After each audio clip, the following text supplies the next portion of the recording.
fancy photos. Right. That takes whatever. You do a minute and 40 seconds of we're the greatest in the world, so and so. You do a minute of the title girl telling you how wonderful title insurance is. You do another minute and a half. You're done. Right. I don't think anything else.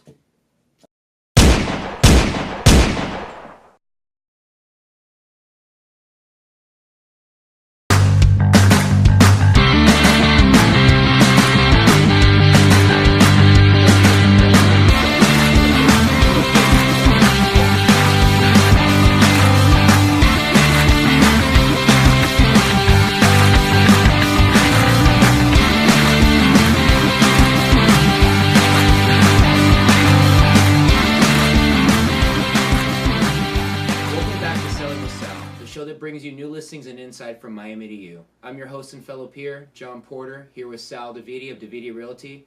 And the topic of the week, how to search for a home. Kind of step 2, Sal. What do you think? So we got our finances done. We did the first step. We talked to Luis Rubio. Now what do we do? Yeah, I think the idea behind this show was to do an episode a week with the different steps and obstacles of trying to find a house to buy. Okay. The first show was introduction. Second show was about financing. You met and had a great interview with Luis Rubio, which gave you some steps on how to get the financing. Now I think the idea is now we have our financing in line. How do we find what is the best and most efficient way to find a house to buy? Right. Today's buyers, the first place they start is online at different websites that concentrate on the selling of different homes. Okay. So what, like a Zillow? Trulia, Realtor.com. There's probably 50 sites out there. Yeah, because we're not going to go back to. We're not going to go. I guess we could drive around and look, but that's kind of tough. It can a lot of time consuming and stuff. Or get the old Miami Herald out right. looking for things. Right, you could do that. Maybe a deal, but you want to comb through them quickly, right? So I guess let's do a little breakdown of I guess 3. So Zillow, what do you think? For me, it's more of a value thing. Yeah, what Zillow is very good at is a lot of information about the property, a lot of information about the area, about the schools, about the crime rates, and then it gives you their value. Their value, some of it is high, some of it is low. So I guess what I would tell you is don't put a lot of faith, a lot of strength in the value that Zillow gives you. They're using a lot of factors that might or might not pertain to your actual property. But again, it's a good site. Again, they're just drawing information from the MLS, which is the basis of most of these listings that the realtors have. Right. So, and they have a lot of the properties too when we look them up. What about Realtor.com? What makes Realtor.com, in my opinion, the best one is that's where you're going to get the listings as soon as possible. The second that the realtor puts in the MLS system, it automatically goes to Realtor.com. So you're getting the fastest information possible. Again, the same photos, the same videos, plus or minus on the other information about the areas, about the crime rate in the schools, but a lot of information. The last one that we talk about is going to be Trulia. Trulia. And I guess comparing Trulia to Realtor, because again, I'm the analyst, I kind of look through the properties and look through the values. Realtor gives you a good history of the property. Trulia seems like they're kind of newer and they don't really have a lot of information on... Yeah, to me, it's maybe lower on the I think you're right. My understanding is that Trulia and Zillow are the same people anyway, so it's the same information. Oh, okay. But some sites have pluses, some have minuses. Right. What I would tell you is that once you find a house in the site that fits your budget, fits your area, fits your requirements, is to try to get a hold of the actual listing agent who has the property. And then ask that realtor, is the property available? They say yes, then drive by the property. If you like the area and it works for you, then call and do an actual showing. What happens is even though a lot of the websites show the property active, those properties might have sold already have contracts on them, and all you're just wasting your time and wasting your hope. So my advice to you is once you've done your pre-qualification of the property, I would go and actually contact either by email or by telephone or by text the listing agent, ask him if the property is available or not. And then based upon that, then I would actually go out and do a physical look at the property. Then if you like it by the exterior in the area, then go set a showing up for the inside. Okay, viewing. Cool. Then I guess just to wrap it up, what would you say about maybe going to the county appraiser, maybe trying to get some public records on it? Is that more your realtor's job? Is that your job? Should you be concerned with that? Is that not step 2? There are a million sites out there, a lot of information. What happens to it, it's almost too much information, and you don't know what to do with the information.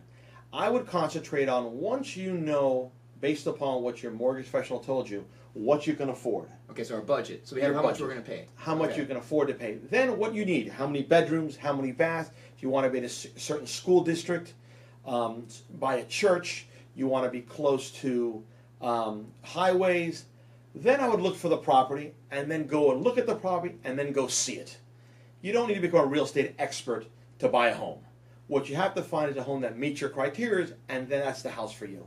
Okay, cool. I think that wraps up step 2. Now we're going to go to the expert of the week, and we'll be right back.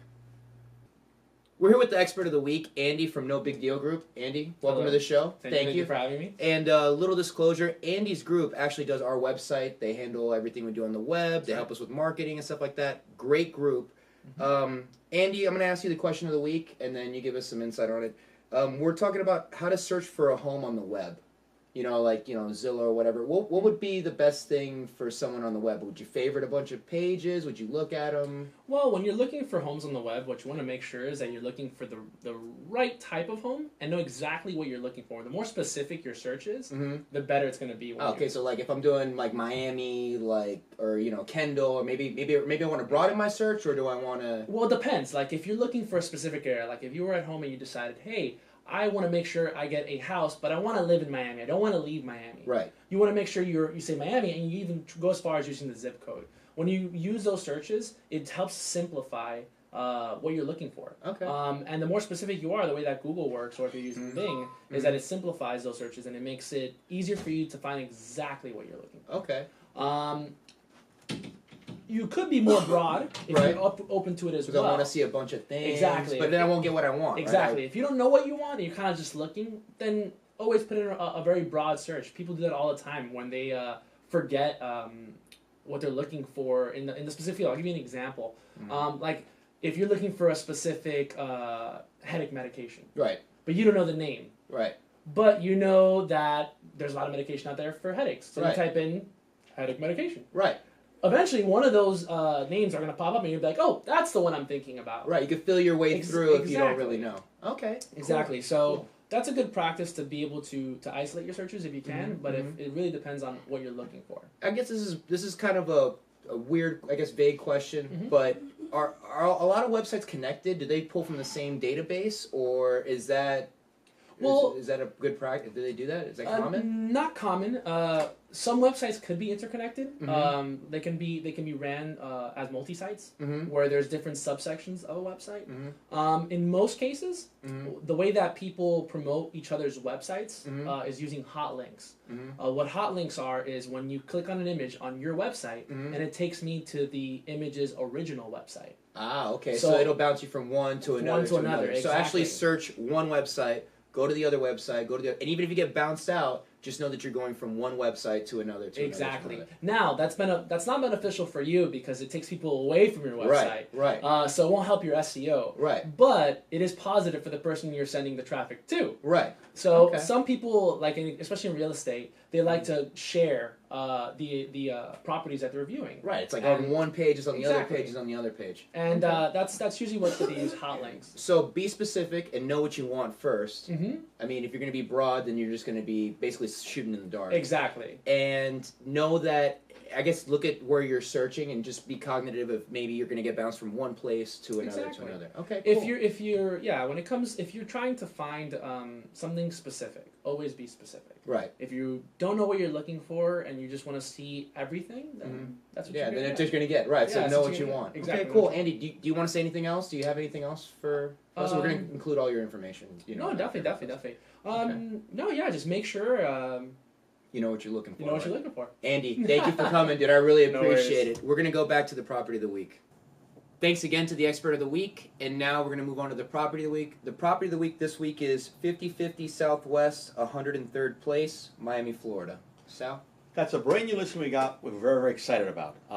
It's a 3-bedroom, 1-bath, right around 1,400 square feet in the area of Miami called Westchester.